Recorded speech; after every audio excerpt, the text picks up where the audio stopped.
지금 우리가 하는 말의 요점은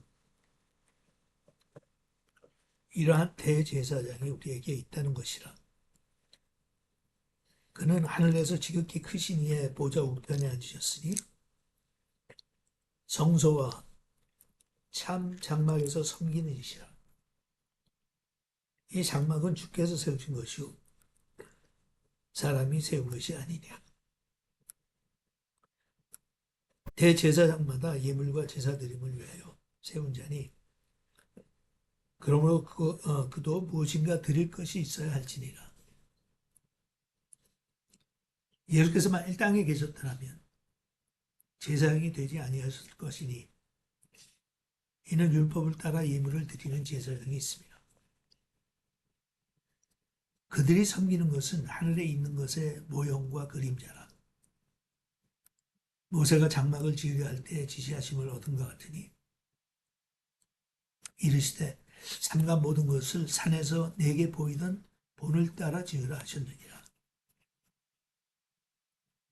그러나 이제 그는 더 아름다운 직분을 얻으셨으니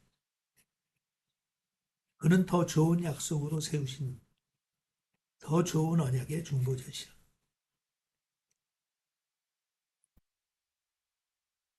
저 첫 언약이 무음하였더라면 둘째 것을 요구할 일이 없으려니와 그들의 잘못을 지적하여 말씀하시되 주께서 이르시되 볼지어다 날이 이르리니 내가 이스라엘 집과 유다 집과 더불어 새 언약을 맺으리라. 또 주께서 이르시기를 이 언약은 내가 그들의 열조에 손을 잡고 애굽 땅에서 인도하여 내던 날에 그들과 맺은 언약과 같지 아니하도다. 그들은 내 언약 안에 머물러 있지 아니하므로 내가 그들을 돌보지 아니하였느니라.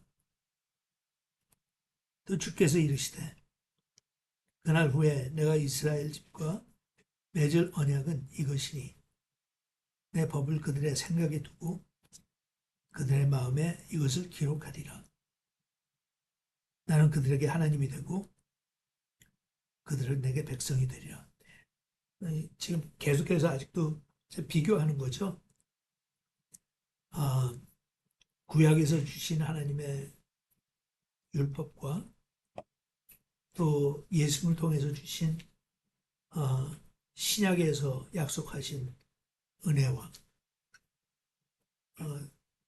둘이 굉장히 흡사한데 계속 강조하는 게 나중에 예수님을 통해서 주신 것이 훨씬 더 우월하다. 그걸 강조하는데 여러 가지 예를 들어서 여러 가지 차원과 각도에서 지금 이거를 되풀이해서 반복하고 있는 거예요.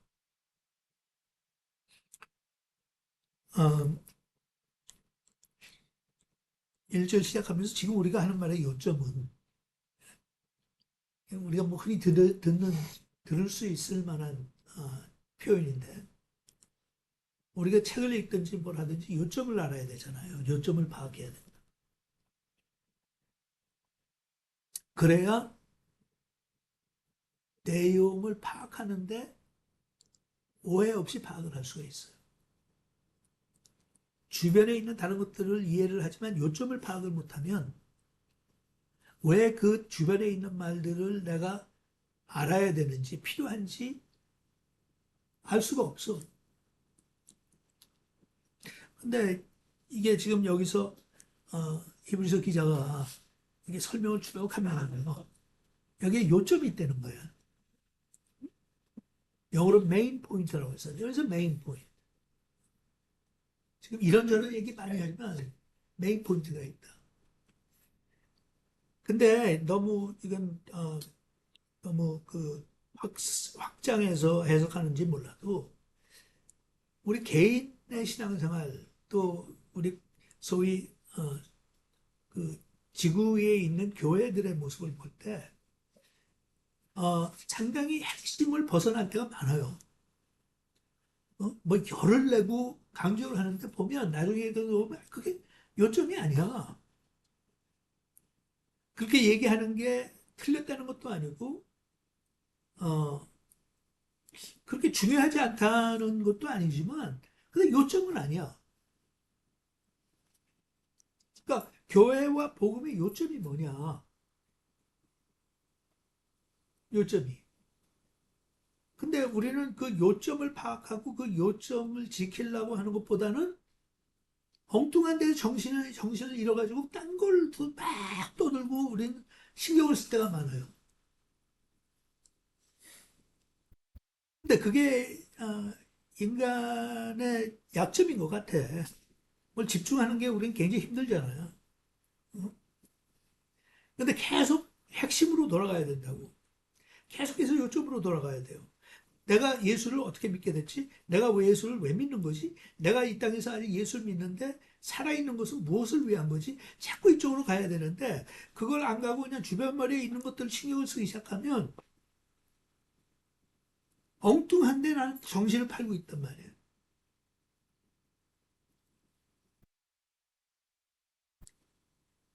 근데 최근에 와서 이 교회들이 막 지나칠 정도로 신경 쓰는 게 예를 들면 미국도 그렇고 한국도 그렇고 정치예요. 정치.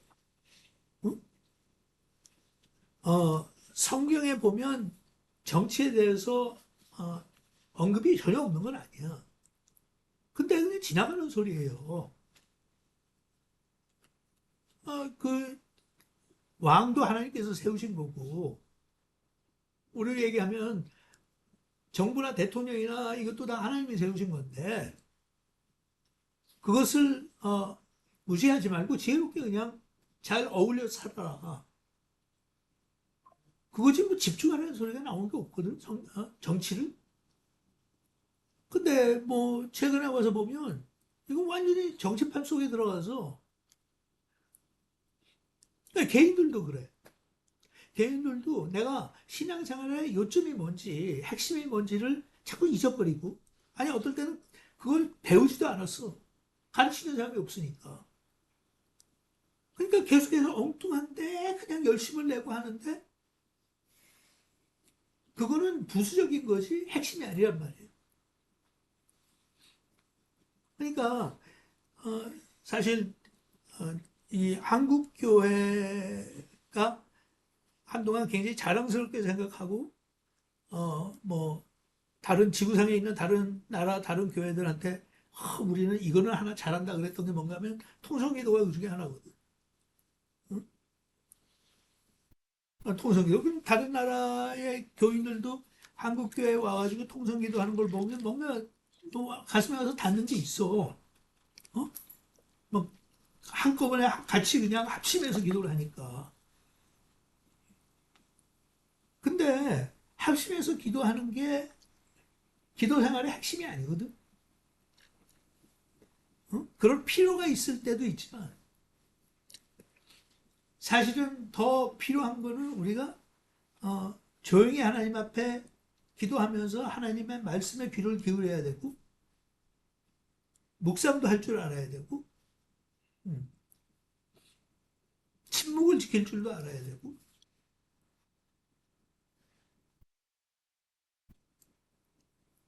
근데 한쪽을 너무 강조하다 보니까 그걸 떠나면 그냥 사실은 미안하지만 중언부언할 때가 많아요. 근데 매일 똑같은 기도 제목 가지고 그냥 어? 매일 뺑뺑 돌리는 거야 그냥. 그게 의미 없다, 필요 없다라고는 얘기할 수 없지만 기도의 최종 목표가 뭐예요? 기도의 최종 목표는 하나님의 음성을 듣는 거야. 내가 하고 싶은 소리 다 하고 나가는 게 아니라, 그건 시작은 그렇게 할 수 있을지 모르지만, 초점은 하나님의 음성을 듣는 거야. 그러니까, 통성으로 하기 전에, 하나님의 말씀을 통해서든지 뭔지, 그 침묵의 과정을 통해서든지, 내 마음이 하나님의 음성을 들을 수 있는 준비하는 과정들이 필요한데, 그렇지 않은 경우에는 어떻게 보면, 그게 의도한 바는 아니지만, 내 얘기만 잔뜩 하고 그냥 가는 거야, 매일. 그게 중언부언이 아니면 뭐냐고. 어? 전도도 마찬가지예요. 전도의 핵심은 이웃을 사랑하는 거야. 그런데 어떨 땐 전도의 목적이 결신시키는 게 전도의 목적이 돼. 그래서 결신시키기 위해서는 약간 방법이나 이런 면에서 이게 정석이 아니다 싶은 것도 그냥 용납해 준다고.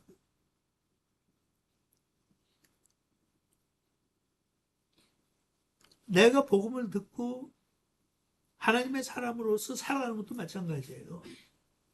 어떤 행위나 내가 반복하는 어떤 그 행동에 대해서 하나님께서 강조하시는 게 아니라 중요한 거는 내가 하나님의 말씀하고 말씀 듣고 읽고 묵상하고 깨달은 바를 내 삶에서 실천할 수 있도록 노력하는 게 중요한 거거든.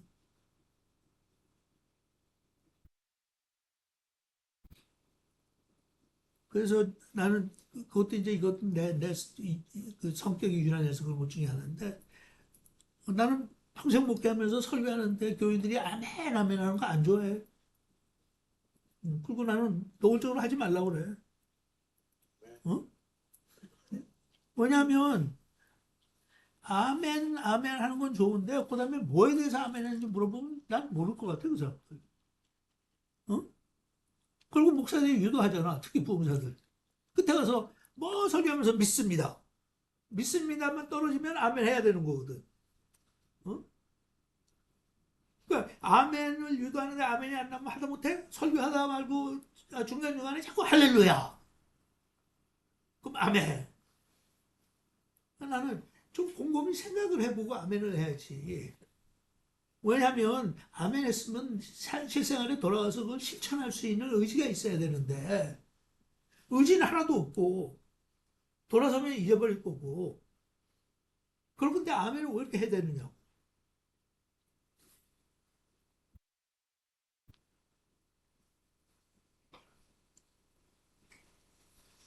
기도를 하든지 설교를 듣든지 내가 묵상을 하든지 뭘 하든지 최종적인 목적이 있는데 그것은 내 삶이 변화를 받는 거야. 내 삶이 그분 앞에 예배가 되는 삶을 사는 거야.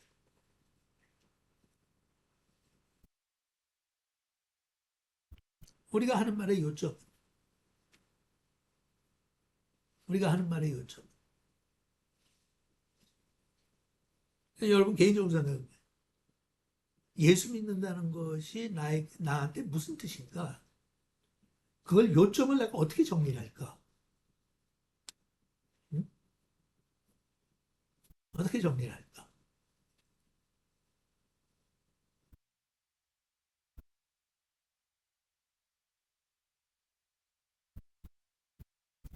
우리가 하는 말의 요점은 이러한 대제사장이 우리에게 있다는 것이다. 그러니까 그 전에 이 사람이 세운 제사장들은 다 결점이 있는 사람들이잖아. 그러니까 온전치 못해요. 그러니까 그 앞에서 뭐라고 그랬어? 인간이기 때문에 온전하지 못하니까 백성을 대신해서 하나님 앞에 제물을 바칠 때, 제사를 지낼 때, 먼저 자기 자신을 위해서 제사를 지내라고 하나님께서 그러지 않았냐. 통로가 더러우니까 네가 못한다. 그러니까 일단 잠시라도 회개하고 순간이라도 좀 하나님 앞에 깨끗함을 받고 그래야 하나님께서 주시는 은혜가 제사를 통해서 너의 제사를 통해서 백성들에게 흘러갈 테니까 인간의 한계를 하나님께서 아시니까 그렇게 한 거 아니야. 제사 드릴 때마다 먼저 넣어. 제사 드릴 때마다 먼저 넣어. 그런데 그 다음에 하나님께서 주신 그 언약을 보면 예수 그리스도를 통해서 우리에게 주신 언약은 한 번에 단순간에 다 끝난 거다. Once and for all. 다시 할 필요가 없어. 반복할 필요가. 왜? 그분은 온전하셨으니까. 그리고 그분은 우리의 제사장이 되시기 위해서 하나님 앞에 제사를 드릴 때 그분은 깨끗하고 온전하시니까 자기 자신을 정결케 해야 될 필요가 없었어. 요점을 알겠어?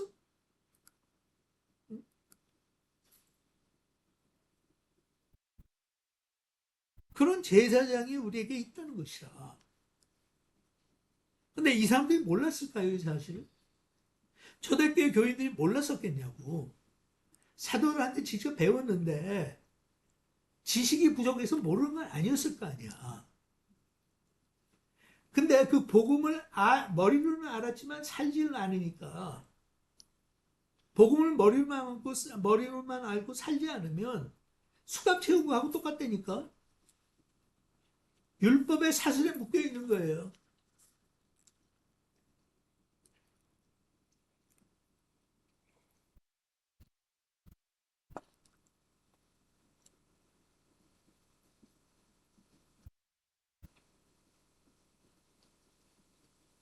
그는 하늘에서 지극히 크신 이의 보좌 우편에 앉으셨으니 성소와 참 장막에서 섬기는 이시라. 이게 성소, 장막 이렇게 하면 모세가 처음에 시내산 올라가서 율법 갖고 나왔을 때 그 하나님께서 모세한테 보여주신 거 아니에요. 아주 구체적으로 설명하셨지. 그것도 장막의 사이즈나 장막의 규모나 제사 드리는 방법이나 이런 것들을 진짜 하나하나 조목조목 하나님께서 다 설명하셨단 말이에요. 그러니까 그렇게 하지 않으면 하나님께서 벌 주시고, 그죠?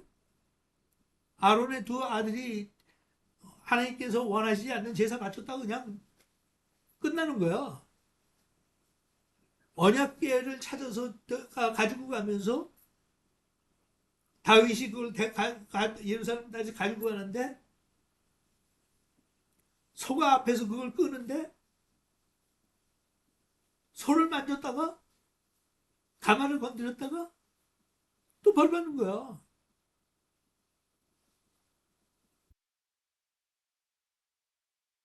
근데 구약의 약속을 주실 때 하나님께서 그렇게 철저하게 하셨는데, 그래서 이 장막은 주께서 세우신 것인데, 예수님께서 우리에게 주신 장막과 예수님께서 우리에게 주신 성소는 사람이 세운 것이 아니니라. 대제사장마다 예물과 제사드림을 위하여 세운 자니 그러므로 그도 무엇인가 드릴 것이 있어야 할지니라. 이건 앞에 얘기한 거예요. 어? 사람 가운데서 그 하나님께서 부르셔서 세우심을 받은 제사장들은 자기를 위해서 해야 할 게 있어. 그게 뭐야? 자기 자신을 위해서 제사를 드려야 되는 거죠. 사죠. 예수께서 만일 땅에 계셨더라면 예수님의 그 사역도 그런 땅에서 살고 있었던 제사장들하고 같은 사역이었다면 제사장이 되지 아니하셨을 것이니 그거를 똑같은 구약이나 신약이나 똑같은 걸 그렇게 해서 신약에 와서도 구약을 그렇게 철저하게 지켜야 된다고 한다고 그러면 예수님께서 제사장 안 하셨어. 예수님이 왜 필요해? 그냥 그 제사장의 자손들이 그냥 제사장 하는 거잖아. 근데 예수님께서 제사장이 되셨을 때는 다른 의미가 있을 거 아니야, 이거야. 이는 율법을 따라 예물을 드리는 제사장이 있으니라. 그들이 섬기는 것은 하늘에 있는 것의 모형과 그림자라.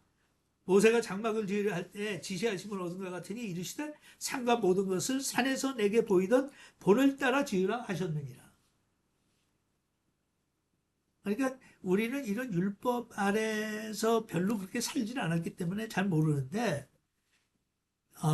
이 구약에서 하나님의 율법을 받고 살았던 이스라엘 백성들은 진짜 피곤했어. 율법 지키는 게 멍해였다니까. 기쁨이나 즐거움이 아니야. 멍해요 그냥. 왜냐하면 모든 걸 정확하게 하나님께서는 요구하시니까 거기서 벗어나면 난 또 벌 받는 거야. 또 벌 받아.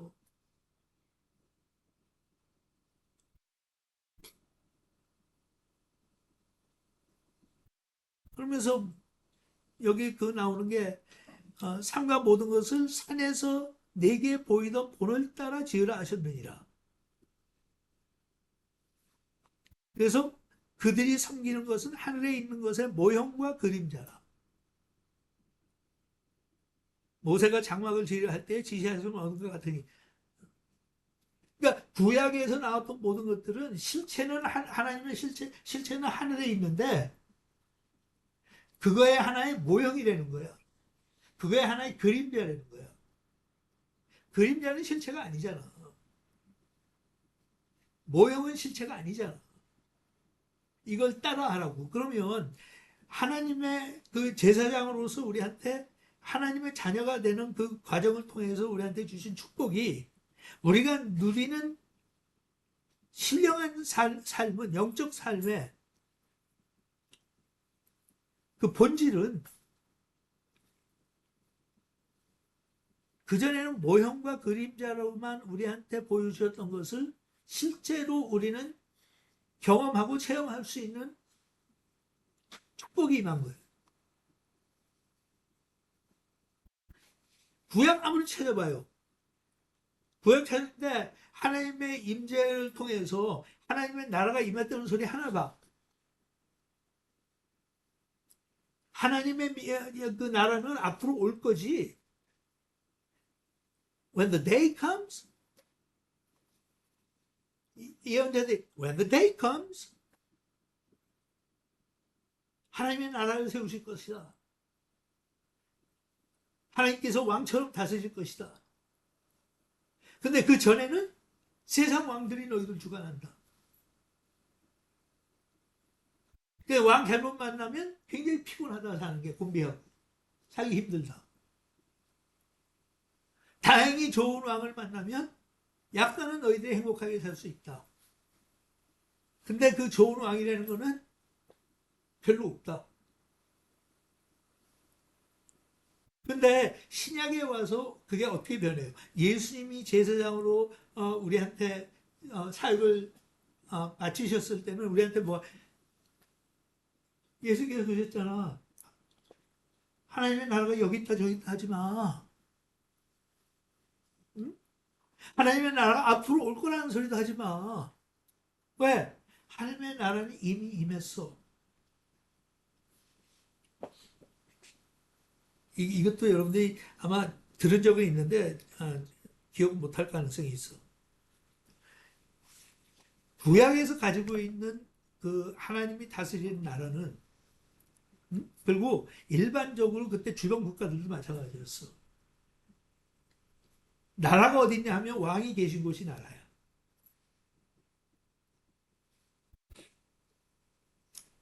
왕이 있는 곳이 나라야. 지리적인 게 나라가 아니야. 왕이 있는 곳이 나라야. So the kingdom is where the king is.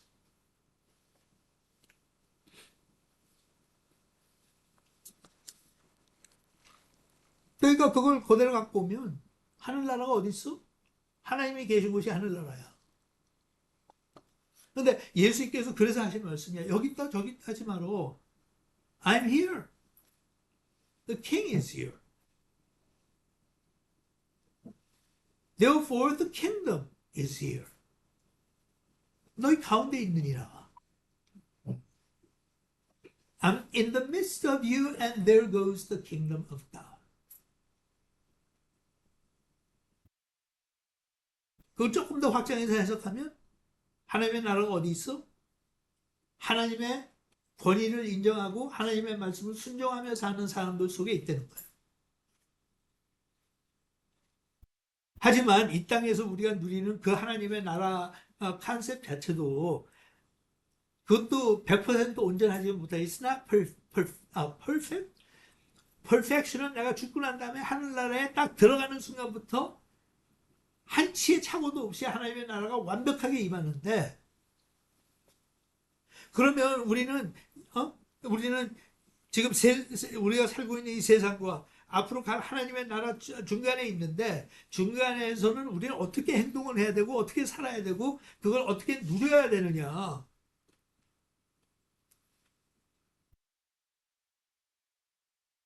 그거를 누릴 수 있도록 내가 노력하는 것이 신앙의 본질이야.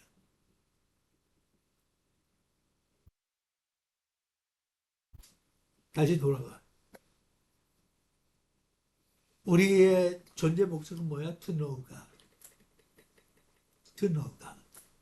근데 하나님은 어떤 분이야? 인피니트한 분이야. 그러니까 내가 하나님을 안 되는 거는 인피니트하게 배워도 다 차지가 않아. So I am constantly learning about God. 근데 about God만이 아니라 I'm learning who God is.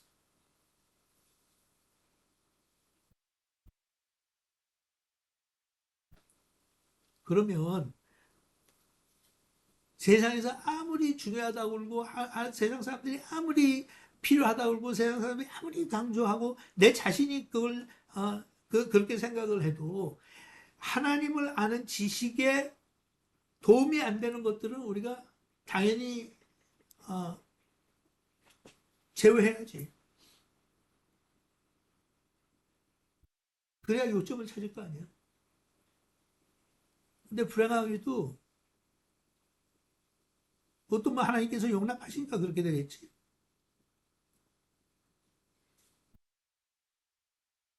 지난 지난 한 세기는 교회들도 굉장히 많은 걸 부수적인 걸 강조했어.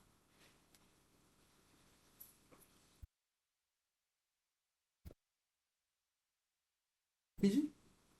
예를 들어서 이 신학교에서 공부를 하고 배운 목사들이 교회가 건물이라고 생각하는 사람들은 이론적으로 의지적으로 하나도 없어. 극한 빵점이야. 어? 교회가 건물이라고 안 해. 그런데 지난 100년 동안에 열심히 있다는 교회들, 성장했다는 교회들, 부흥했다는 교회들 끝에 가서 보면 남는 게 뭐가 있어? 남는 건 건물밖에 없어. 요점이 뭐야?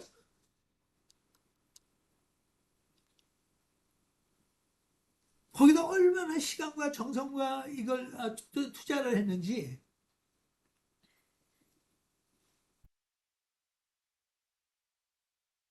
그걸 또 꼭 나쁜 의미에서 그런 건 아니야. 하지만 어쨌든 그거를 어, 좀 어, 이용하기 위해서 건물을 그냥 건물이라고 안 하고 성전이라고 부르기 시작했단 말이야. 성전. 성전이라고 해놓고 그 교회 건물 중에 제일 그 규모가 크고 제일 면적이 많고 제일 신경 써서 돈 들이고 짓는 게 예배실이야.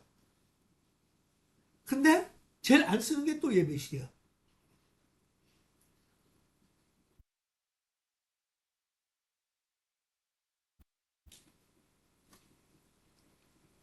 그러니까 건물이 필요하다면 교인들을 위해서 건물이 필요한 것보다는 우리의 전도 대상자들을 위해서 건물을 쓰는 거야.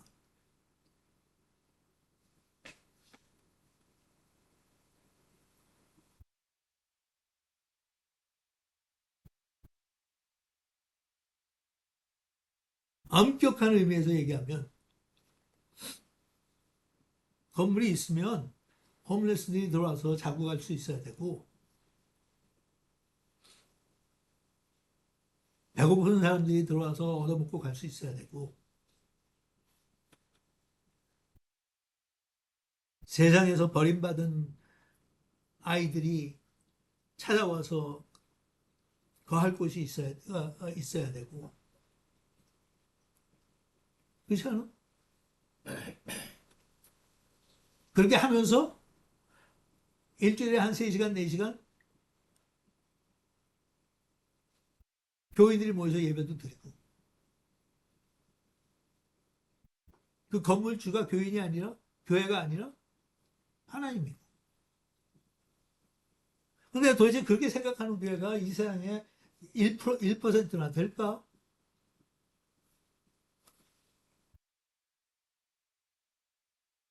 있는 돈을 다 들여서 건물을 세련되게 다 지어놓고 그다음부터는 통제하기 시작하잖아. 근데 신학교 다니면서 그렇게 배우냐고. 아니거든. 요점이 뭐야? 그런 거야. 여러분들 신앙생활 마찬가지야. 내가 신앙생활 열심히 하고 기도생활도 하고 이렇게 하는 것은 내 중심이 잡혀서 내 직장에 가서 내 가정에 가서 내 주변 이웃들에게 선한 영향력을 미치고 도움을 줄 수 있는 삶으로 살기 위해서 하는 거거든.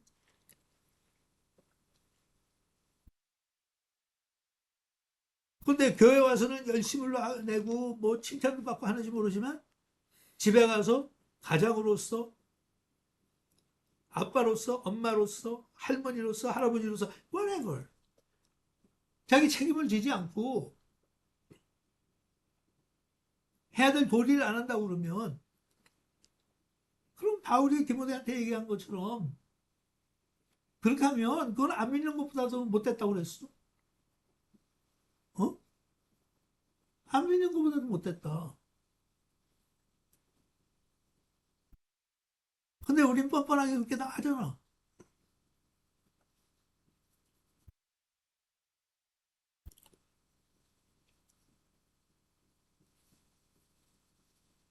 나는 내가 할아버지가 돼서 이렇게 보니까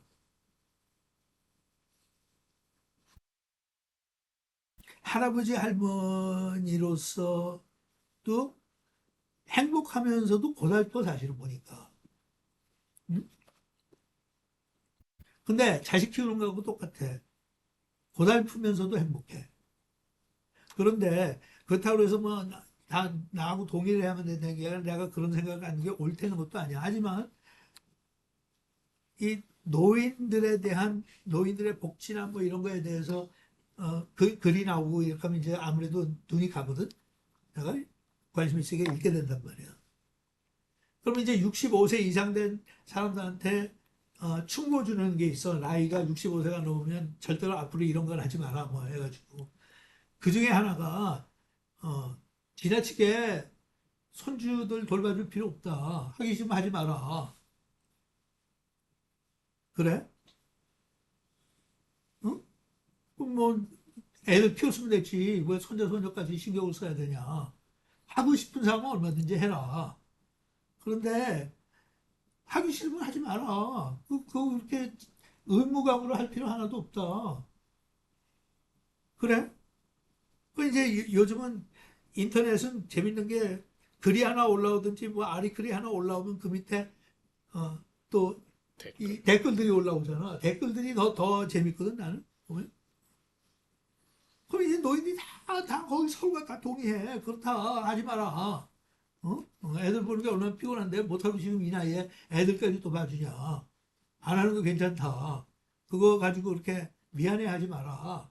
그리고 그다음에는 그거 해주면 돈 받아라. 나는 돈 얼마 받는 것까지 내가 읽어서 했다니까 한국에서 어, 애를 할머니 할아버지가 돌보면 미니멈이 한 달에 200만 원 준대. 응?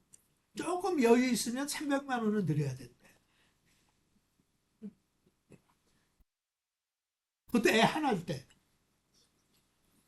어? 어. 그럼 거기 보면 이제 나는 그렇게 받는다고 또 자랑하는 사람들이 있어. 우리 새끼들 이렇게 준다고. 근데 나는 그건 상관없어. 나도 받으려는 내가 젊었을 때도 받으려는 입장이었으니까 주변 분들한테 받아라. 얼마나 어, 믿고 안심하고 맡길 수 있는 게 할머니 할아버지인데 그분들이 해주면 you pay. 물론 그분들이 사양하면 그거는 that's up to them. You should offer. 그거 안 하고 그냥 갖다 맡기는 거는 그거는 얌체도 상얌체가 그런 사람 얌체가 어딨냐. 할머니 할아버지가 안 봐주면 그러면 베이비시터한테 맡기든지 맡길 거 아니야. 그 한 달에 200만 원? 200만 원에 뭐, 그 뭐야, 150번도 안 되는 거 아니야. 아니, 1,500불. 응? 애 하나 1,500불 돼? DC에서 나는 겪어봤기 때문에 안다고. 어? 우리 노라가 어렸을 때 베이비시터한테 맡겼는데 한 달에 5,000불이었어. 노라가 7살이야, 지금. 7년 전에 그랬단 말이야. 캘빈이 나오니까 얼마 되는 거야? 하나도 오르지 않았다고 그래도 10,000불이야, 한 달에. 물론, 우리가 그렇게 하루 종일 봐준 게 아니니까 나는 그만큼 달래는 게 아니라.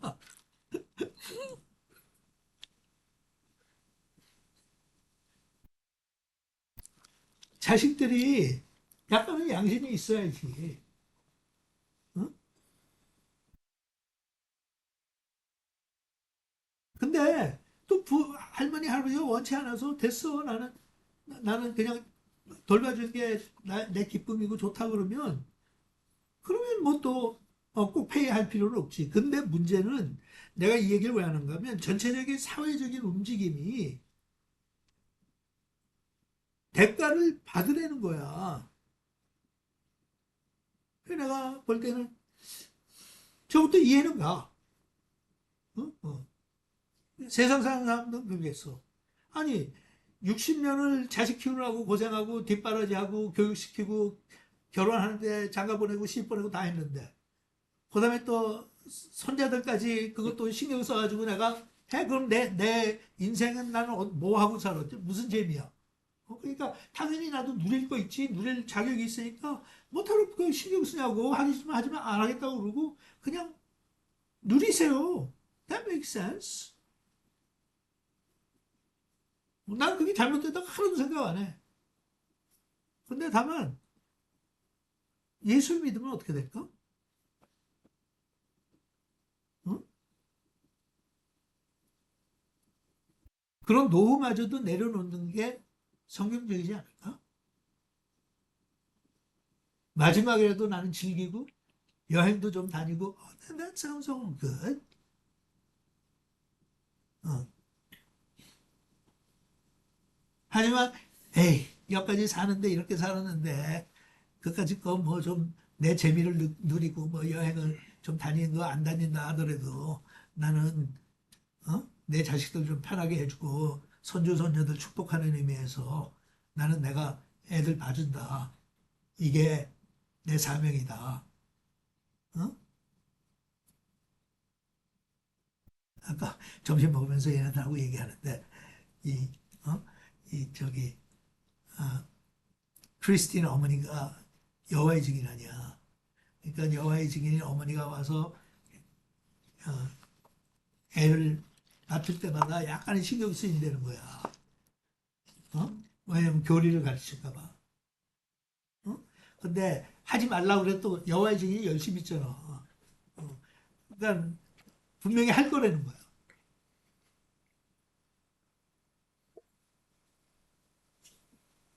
그러면 나는 그걸 반대로 해서 여호와의 증인도 그렇게 한다는데 내가 예수 믿고 하나님의 백성이라면 내 새끼들한테 그 정도로는 나도 열심히 내야 되지 않겠어?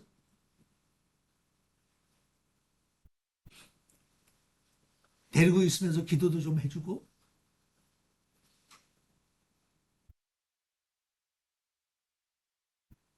물론 부모라는 사람들이 자기 자식 위해서 기도를 하겠지만 바쁘잖아 사는 게. 어. 기도 무슨 기도 하루에 한 15분이나 하겠냐? 15분은 해? 솔직하게 얘기해. 솔직하게 어. 5분에서 야, 저걸 어떻게 믿어? 하나님이 얼마나 불안하겠어. 5분 정도 기도하는 놈한테 생명체를 맡기고 앞날을 맡겼는데, 어? 저러고 있어요. 그러니까 할아버지 할머니라도 좀 기도해 줘야지.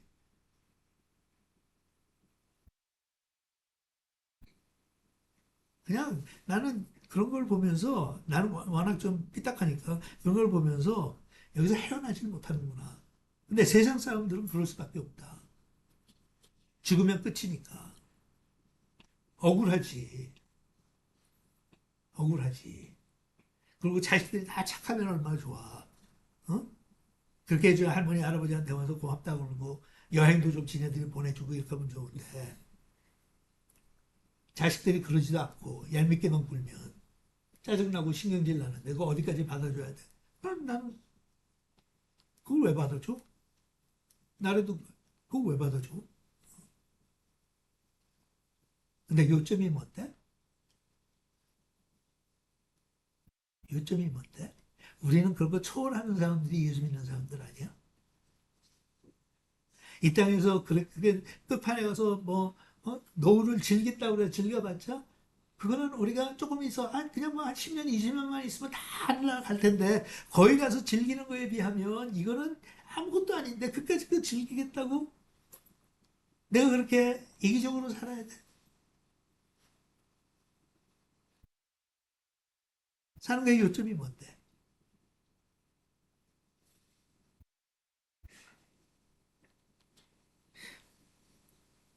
이제 나는 내 입장에서밖에는 설교를 설명을 하면서 할 수가 없으니까 할머니 할아버지 얘기하는데 그러면 젊은 사람들은 상관없다는 거야? 젊은 사람 다 마찬가지야.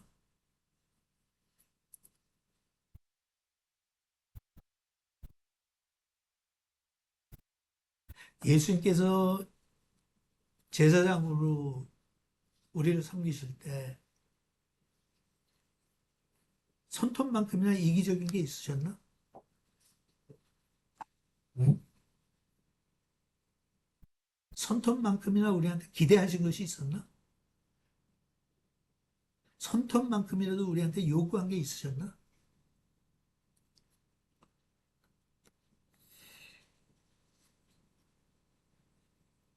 그냥 아낌없이 다 주셨잖아.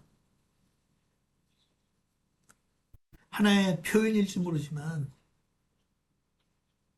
남김없이 피 다 흘리시고 고통 속에서 요점이 뭐라고?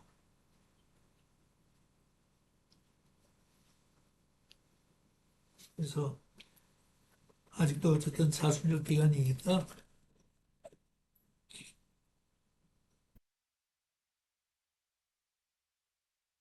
회복한다는 이야기 많이 하는데 회복이라고 하는 것은 처음을 찾아가는 거예요.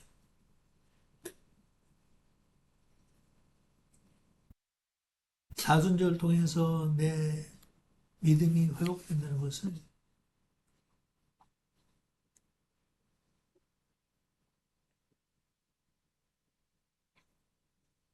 하나님이 누구신지, 어떤 분이신지, 세월이 가면서 자꾸 빛이 바래지만 다시 찾아보는 거야.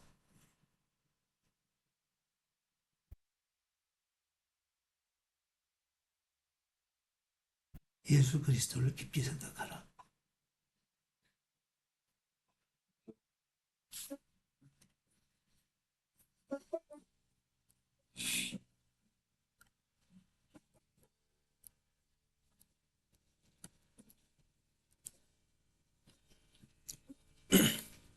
주께 가까이 나를 이끌소서 완전히 주님만 원합니다.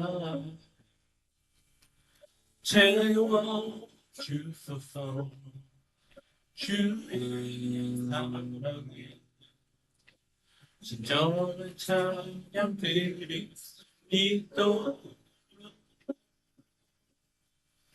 주께 가까이 나를 이끌소서 완전히 주님만 원합니다.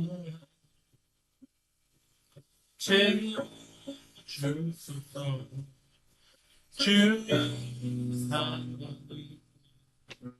진정한 찬양 드릴 수 있도록 목마른 나 주를 나의 마음 만져 주소서 주님만을 원합니다. 니다 나의 마음 저 주소서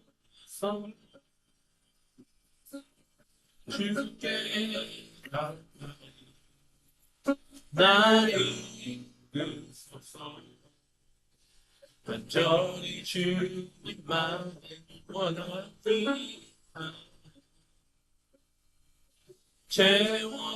채워주소서 주의 사랑을 진정한 찬양 드릴 수 있도록 목마른 나의 주님 나의 마음 만져 주소서 주님만을 원합니다 더 원합니다 나의 마음 만져 주소서 정말을 주님 나의 마음 만져 주소서 주님만을 원합니다 원합니다 나의 마음 만져 주소서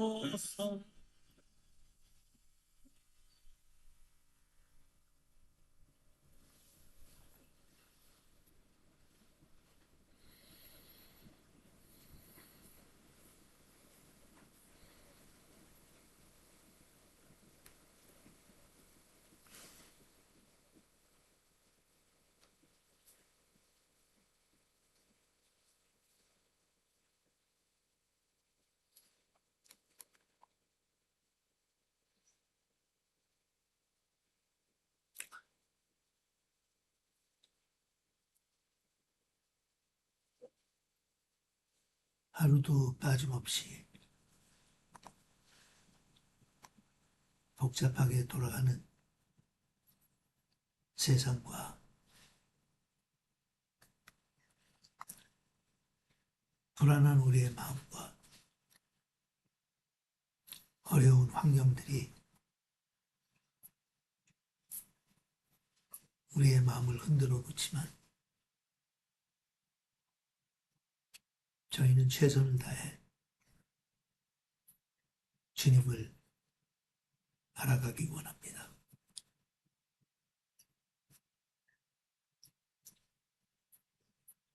저의 딱딱하고 강팍하고 굳어진 마음을 하나님께서 부드럽게 만져주셔서